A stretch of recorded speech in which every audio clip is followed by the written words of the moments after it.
I knew that attempting to create a golem was going to be difficult. To build a golem, a clay figure brought to life by divine magic, first requires a mastery of ancient and medieval Hebrew. I can recite the alphabet. I can recognize the letters in a prayer book, and even sound them out slowly during a Yom Kippur service. But unfortunately, I never learned any more than what was required for my bar mitzvah almost 4 decades ago. And even if I get up to speed on the rudiments of the language, there is a still greater obstacle: reciting the 97,240 permutations of the combinations of the Hebrew letters Yod-He Vav-He, known as the Tetragrammaton, the name of God believed to have been given to Moses on Mount Sinai. This magical formula, found in the ancient Jewish text, the Sefer Yetzirah, is the source code, the divine programming language that not only powers a golem, but was believed by Jewish mystics to be the script that runs the universe. My proficiency in Jewish mysticism is akin to knowing 3 commands of BASIC: input, go to, print.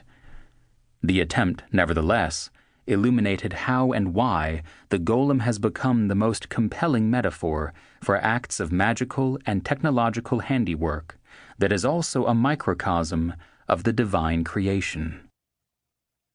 My very first encounter with the golem legend came long before this recent investigation in a Yiddish tale, The Golem by I.L. Peretz, translated by Irving Howe, in the collection A Treasury of Yiddish Stories, which sat on the bookshelf in the den of my childhood house. This version of the famous legend tells of the pogroms in the Prague ghetto getting worse and worse, until one day the people urge Rabbi Judah Loew, usually rendered in Howe's translation as Loeb, the great scholar and mystic, to help them. In an almost matter-of-fact tone, Peretz describes the rabbi going out into the town, gathering up some mud, and forming it into the likeness of a man, and then he blew into the nose of the golem, and it began to stir. Then he whispered the name into its ear, and the golem went out of the ghetto and began slaughtering the Gentiles. Eventually, the Jews of the ghetto thought this was taking things too far and begged the rabbi to stop the golem. Loeb recited a prayer, whispered into its ear, and the golem became a lifeless hunk of clay. There are several variations, most notably those where the golem is not destroyed, but rather made inert, its body hidden in the attic of Loeb's synagogue. At the time, this story was as close to anything I had heard of in myth or legend that resembled my singular childhood obsession, the Frankenstein monster.